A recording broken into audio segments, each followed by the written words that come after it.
Hello, welcome back to my channel house to home. कैसे हैं सब लोग।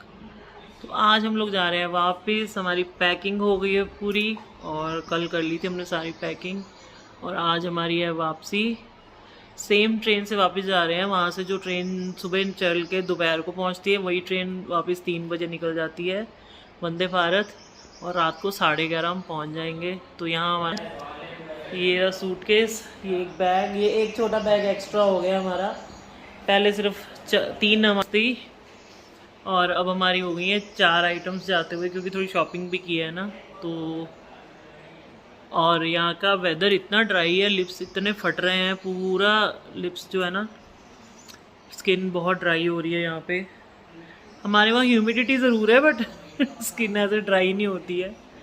तो हर जगह का एक अपना अपना अलग अलग रहता है सिचुएशन। और मेरे को वैसे ही ये थोड़ी ड्राई स्किन हो जाती है जल्दी, ठंड वंड में हो जाती है। तो यहाँ पे तो और ज़्यादा लग रहा है, लिप्स बहुत ज़्यादा फट रहे हैं, बहुत ज़्यादा। कभी नहीं मेरा इतना हुआ बट यहाँ तो बहुत ज़्यादा हो रहा है। तो बस 12:30 बज गए हैं और अब हम निकलेंगे। ऊबर बुक कर ली है। लास्ट टाइम तो आते हुए रोहन लेने आ गया था बट क्योंकि अभी वापस ये लोग मेट्रो से आ जाएंगे तो जाते हुए हम लोग ऊबर से चले जाएंगे और वापसी ये लोग मेट्रो से आ जाएंगे। तो जाना आना वेस्ट है ना, इतना दूर है, 1.25 घंटे का रास्ता है यहाँ से। ट्रेन तो हमारी है 3 बजे की बट हम लोग 1 बजे निकल जाएंगे घर से ताकि टाइम से पहुँच जाएं।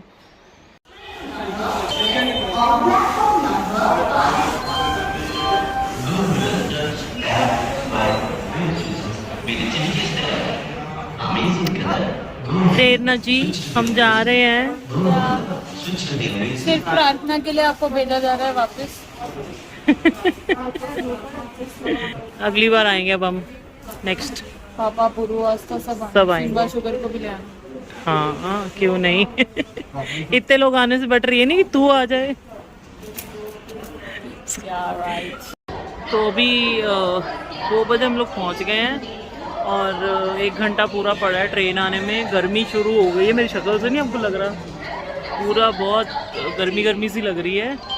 और 1 घंटा वेट करेंगे, अब 3 बजे तक यही है।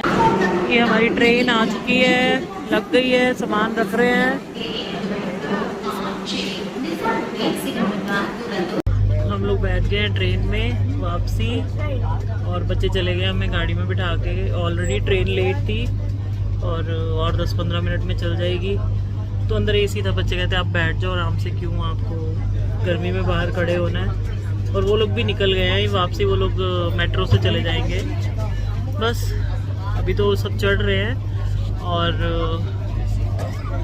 2:40 हो गए हैं, टाइम 2:40 हो चुके हैं और 3 बजे की डिपार्चर है ट्रेन। बस अभी बैठ गए, अपने शहर पहुंच जाएंगे रात को 11 बजे।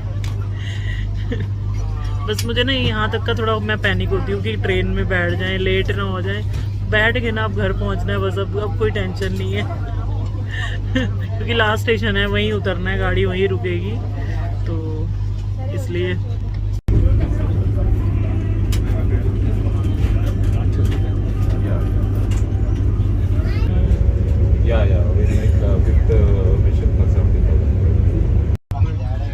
तो हम लोग विजयवाड़ा क्रॉस कर गए हैं और अभी नेक्स्ट स्टेशन है राजमंड्री। और बस अभी डिनर मिलेगा, डिनर करेंगे। मेरे को तो भूख लग गई है बड़ी जोर से। अभी प्रेरणा और बच्चों से बात कर रही थी। तो चाय नाश्ता तो आया ही था, वो तो आपको पता है, लास्ट टाइम में हमने दिखाया था सब कुछ खाने पीने का। और अब डिनर का वेट हो रहा है क्योंकि हम लोगों ने सुबह ब्रेकफास्ट कम लंच मतलब ब्रंच किया था और फिर घर से निकल के कुछ और खाया नहीं था। तो अब भूख लग रही है। लंच हुआ नहीं, समझो ब्रेकफास्ट ही करके निकले हैं, लंच नहीं हुआ ना, तो भूख लग रही है डिनर की और खाना है, खाना खाएं। एंड विजयवाड़ा जस्ट क्रॉस हो गया हमारा, अब आएगा राजमंड्री, फिर और एक स्टेशन आएगा और फिर हम अपने घर। तो विजयवाड़ा से विशाखापट्टनम 4 घंटे एग्जैक्ट लग रहे हैं और सिकंदराबाद से विजयवाड़ा तक 4 घंटे लगे और टोटल 8 आवर्स का सफ़र है। यही दूसरी ट्रेन होती ना तो उसमें ज़्यादा टाइम लगता है, 12 घंटे लगते हैं। ये कि इसमें आपको बैठ के जाना पड़ता है, अदरवाइज़ ट्रेन अच्छी है। और फाइनली हम अपने घर पहुंच गए।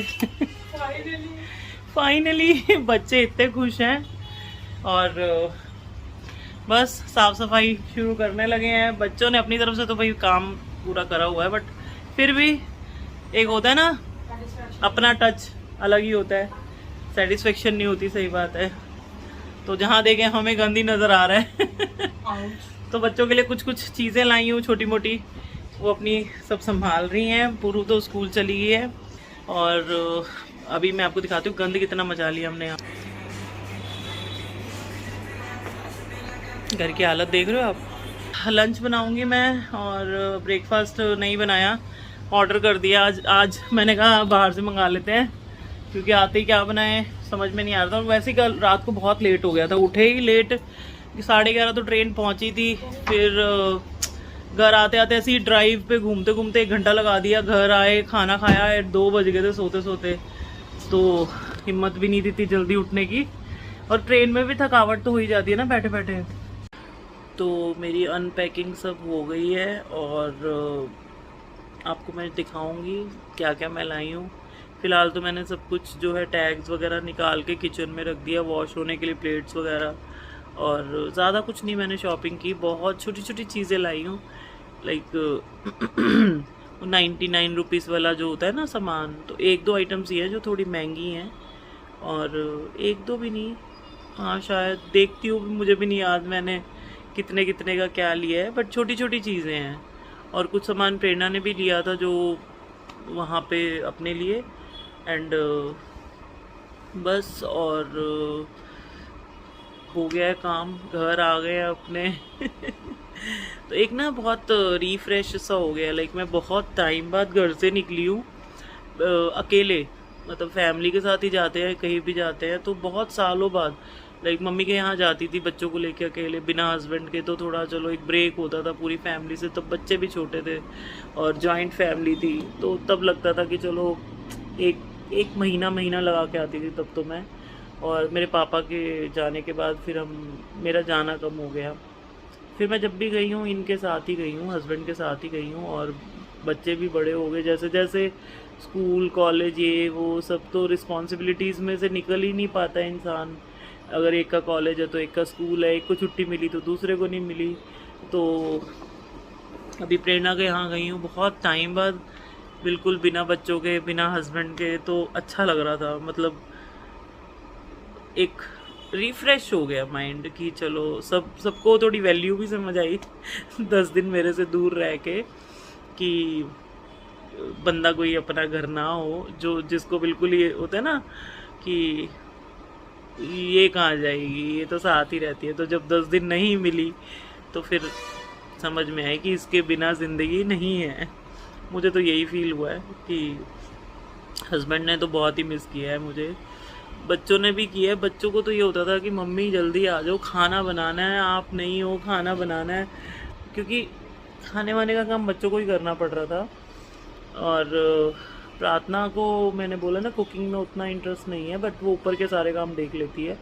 आस्था को कुकिंग में इंटरेस्ट है, तो आस्था खाना बना लेती थी। रोज़ मेरे को कॉल करना, रेसिपी बताओ, मैं साथ साथ उसको रेसिपी बताती रहती थी और वो बनाती रहती थी स्टेप बाय स्टेप कि हाँ अच्छा अब इतना करो, फिर वीडियो कॉल करो, फिर इतना करो, फिर वीडियो कॉल करो। तो ऐसे वो, बट वो बना लेती थी, अच्छा बना लिया। तारीफ़ ही सुनी है हस्बैंड से कि खाना बहुत अच्छा बना रही थी तुम्हारे पीछे से। और इसी सिचुएशंस में ना बच्चे सीखते हैं और उन्हें आना भी चाहिए। पढ़ाई करो, सब करो, बट ये चीज़ें सीखनी भी ज़रूरी होती हैं। मैंने देखा है कि बहुत लोग अरे पढ़ रहे हैं बच्चे, अभी ये सब कामों में नहीं लगाना। आप देखो ना, पढ़ाई करते करते जॉब में लग जाएंगे, जॉब के साथ ही जब उनका अलग हो जाना है, अगर आजकल तो यही हाल है कि नौकरी करते ही शहर छोड़ देते हैं बच्चे, फिर वहाँ सरवाइव करना मुश्किल होता है। कुक लगा रहे हैं, या मैं भी देख के आई हूँ ना हैदराबाद में कितने बच्चे हैं, प्रेरणा लोग के फ्रेंड्स हैं, लड़कियाँ हैं, लड़के हैं, बेसिक कुकिंग भी नहीं आती है और पूरी तरह से डिपेंड हुए हैं नौकरों पे, मतलब कुक्स वगैरह पे। और इतना इतना पैसा वो लोग भी मांगते हैं, क्योंकि उनको भी पता है कि हमारे बगैर तो ये रह ही नहीं सकते बच्चे। और डेली का मतलब होता था खाना अच्छा नहीं बना रहे, कभी कोई कुक चेंज हो रहा है, कभी कुछ। तो ये छोटी छोटी चीज़ें अगर हमारे बच्चों को आती हो ना, जैसे प्रेरणा को भी कुकिंग आती है और उसको भी मैंने शुरू से अपने साथ लगाया है कि बेटा सब चीज़ें करो बट साथ में ये भी करो। ये भी जैसे तुम्हारी पढ़ाई लिखाई इतनी इम्पॉर्टेंट है, वैसे ये भी ज़रूरी है सर्वाइव करने के लिए। तो प्रार्थना, आस्था को भी बेसिक मतलब सब आता है, आप प्रार्थना को भी आता है कि मेरे बच्चे इतने तो हैं कि खुद से खाना बना सकते हैं, अपना खा सकते हैं और 2 लोगों को खिला भी सकते हैं। और आज की डेट में ना यही चीज़ एक मिसिंग है बच्चों में, कि बच्चे भी थोड़े ऐसे हो गए हैं कि हम पढ़ना है, अभी हमें बस टाइम नहीं है ये सब चीज़ों का। और पेरेंट्स भी ऐसे हो गए हैं, चलो कोई नहीं बेटा आप पहले पढ़ाइयाँ कर लो। बट ये चलो कोई नहीं वाला जो पहले हमारे पेरेंट्स होते थे ना स्ट्रिक्ट, वही होना चाहिए आज भी। और मैं तो वैसे ही हूँ, मतलब जो अपनी रूट्स होती है ना वो नहीं बदलनी चाहिए, वो वैसे ही रहना चाहिए। वो आप पेरेंट्स हो तो पेरेंट्स की तरह थोड़ा अपने आप को, बच्चों को थोड़ा रखना चाहिए उस तरह से कि भाई सब चीज़ें अपनी तरफ हैं, बट जो हम कह रहे हैं वो भी उतना ही ज़रूरी है। वो तुम्हारे फ्यूचर के लिए ज़रूरी है, बच्चों के फ्यूचर के लिए ज़रूरी है, हमारे लिए तो नहीं। हमारा तो चलो हो गया तो उन्हीं को काम आएंगी ना ये सब चीज़ें। अब किसी को मेरी ये चीज़ें गलत भी लगेंगी कि नहीं नहीं ऐसा नहीं वैसा नहीं, और कई लोगों को सही भी लगेंगी। तो अपनी अपनी सोच और मेंटालिटी है कि भाई आप मेरी जो बातें हैं उसको किस वे में लेते हो। और क्योंकि मैंने देखा है अगर मैं किसी एक चीज़ के बारे में ज़्यादा डीप कन्वर्सेशन करती हूँ ना, तो नेगेटिव वाले भी बड़ी जल्दी खड़े हो जाते हैं कि अच्छा ऐसा है, आपके बच्चे ऐसे हैं तो हमारे वैसे हैं। मैं कंपैरिजन नहीं कर रही, बट मैं ये कह रही हूँ कि बच्चों को सब आना चाहिए, एटलीस्ट अपने सर्वाइविंग के लिए तो आना ही चाहिए। चाहे वो लड़का हो लड़की हो, किसी एक पर्टिकुलर जेंडर की बात नहीं हो रही, सबकी हो रही है यहाँ पे। तो अब प्रेरणा ऑफिस जाती है, रोहन को खाना बनाना आता है, तो वो सर्वाइव कर रहे, वो मतलब हैंडल कर रहा है ना घर। और जब रोहन बाहर जाता है तो प्रेरणा संभाल लेती है। तो ऐसे मिलजुल के काम हो रहा है। अब किसी एक के ऊपर आप डिपेंड नहीं हो सकते ना कि लड़की बाहर जाके काम भी करेगी, लड़की घर आके खाना भी बनाएगी। ऐसा नहीं होना चाहिए। आज की डेट में दोनों को आना चाहिए काम, और दोनों को इक्वली बराबर चलना चाहिए कि ऐसा नहीं कि आप बीवी पे डिपेंडेंट हो या आप हस्बैंड पे डिपेंडेंट हो, ऐसा नहीं होना चाहिए। तो वो टाइम निकल चुका है। अब अभी का जो टाइम है दोनों इक्वल है, दोनों कमा रहे हैं, दोनों बराबर जा रहे हैं, दोनों बराबर पढ़ रहे हैं, तो दोनों को बराबर रिस्पेक्ट भी मिलनी चाहिए, दोनों को बराबर घर भी संभालना चाहिए, और दोनों को बराबर एक दूसरे की रिस्पेक्ट भी करनी चाहिए। तो ये है फंडा आज की डेट का और हमारा तो भाई टाइम अलग था। अब हम ये चीज़ बोल सकते हैं क्योंकि हमारी जनरेशन पीछे की है, अभी की जनरेशन बहुत फास्ट है हमारे से। तो एनीवेज हमारा तो हो गया, घूमाए फिर आए, थोड़ा एक ब्रेक हो गया और वापस अपने घर आ गए हैं। एंड बस ये व्लॉग को यहीं ख़त्म करती हूँ, क्योंकि फिर नया व्लॉग स्टार्ट करते हैं और उसमें मैं बताऊँगी कि क्या क्या मैंने लिया है, क्या क्या मैंने शॉपिंग की है। ऐसा कुछ बड़ा ख़जाना नहीं लाई हूँ, छोटी मोटी चीज़ें हैं जो कि मैं आपको नेक्स्ट व्लॉग में दिखाती हूँ। और चलिए ठीक है, ये व्लॉग यहीं ख़त्म करते हैं। होप मेरी ये लेक्चर ज्ञान कुछ लोगों को अच्छा ही लगेगा, और जिनको बुरा लग रहा है तो प्लीज़ कमेंट मत करके परेशान करना, अपने तक ही रखना क्योंकि सबकी सोच मैच करे ऐसा ज़रूरी नहीं है। Anyways bye, take care.